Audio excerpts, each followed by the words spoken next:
Once you start finding suppliers and manufacturers that you like, the next step is to reach out to them. Now, a couple things I've highlighted here on Alibaba. Like I mentioned, try to only contact suppliers who have gold status for multiple years. Next, it's nice to see that they have a response rate. When the response rate isn't posted, that's a sign that they're not very responsive. They're slow to reply to emails. They don't get back to you when you request quotes. So kind of the trifecta is a gold-rated company, a high response rate, and the option to chat now. Obviously, they're in China, so it's the 12, 13-hour difference. But in the evenings and mornings, you can jump on and you can actually chat with them and really communicate a lot faster, especially if they don't understand what customization you're looking for. That is one tough thing about working with these suppliers, is the communication barrier. So really spell it out. Give them photos with arrows and examples of what exactly you want customized. Sometimes our words don't always get across. So go back and forth with photos, different mock-ups, and like I said, that chat back and forth to really explain yourself can really help. My number one rule is to contact at least 10 suppliers, and all of them have to have that gold supplier status. So the benefit of this is you get to compare who's giving you the best price. Next, you get to see the supplier that has the quickest response rate.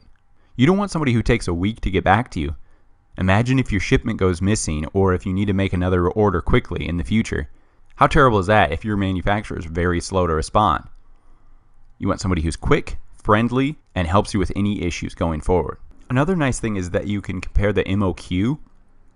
This is the minimum order quantities. So while one manufacturer may offer 100 units at $5 a unit, the other may offer 500 units at $3.50. Yes, maybe you want a smaller order in the beginning to be safe and you don't want to overspend in case you can't move it. But going side by side, you can see, oh, if I get 500, it's not going to be that much more. Okay, maybe I'll go with this guy. Or you can use that as leverage back and forth between suppliers. Say, oh, at one place I'm getting $3 for 500. Can you come down to 4 if I do 200 units? Suppliers are really willing to negotiate to get your business. The final thing to compare is production time and shipping rates. I've been in the place before where I've had the exact same quote, the exact same MOQ, but then I didn't ask the production time. And this really killed me. One company was 20 days, the other company was 50 days. I just assumed everybody would be like a month, right? No. You have to ask on the production time. And then for shipping rates, some companies won't tell you and they'll ship by boat.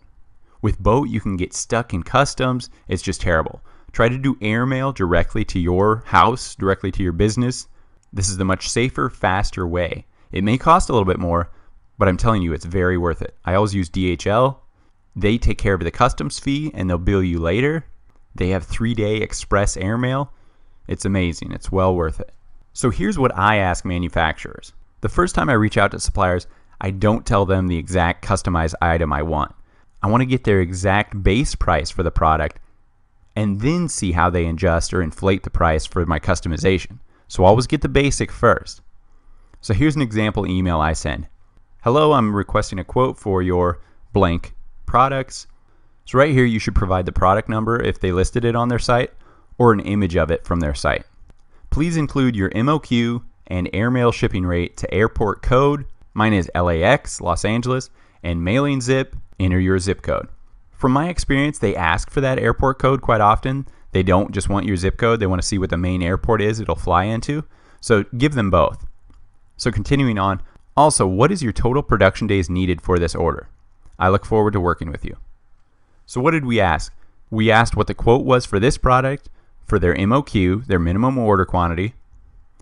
We asked for the airport shipping rate, and we asked for their production days. These are some great base things to ask initially. Then you can dig deeper in the next email with customization, different MOQs, how the price will change with a different MOQ, and so on. So this first email doesn't have to be set in stone, especially if the supplier already stated their MOQ on their website. But remember, the MOQ is not set in stone. Many Alibaba suppliers list 1,000 as their MOQ, but they'll fulfill MOQs as low as 250, for example. You just have to ask. So once you get that initial quote, then reply with the customizations you want. For example, you want a different size, different color, different shape, maybe an attachment on it. These customizations shouldn't change the price much, maybe a couple dollars at most per unit. So that's nice. You get the base cost and then see how much this custom adaptation changes the price. Another thing to keep in mind when you're factoring your total expenses are duty fees. So unfortunately, a lot of people get nipped in the bud on this. They think they're going to have a great profit, but then didn't realize that import duty fees existed. So import duty fees vary from product to product. So you're going to want to ask your manufacturer what your import code is for your specific product. Then you can go to the website Duty Calculator, and inputting the cost of your items and what product code it is, they'll tell you what an estimate of your import duty fee will be.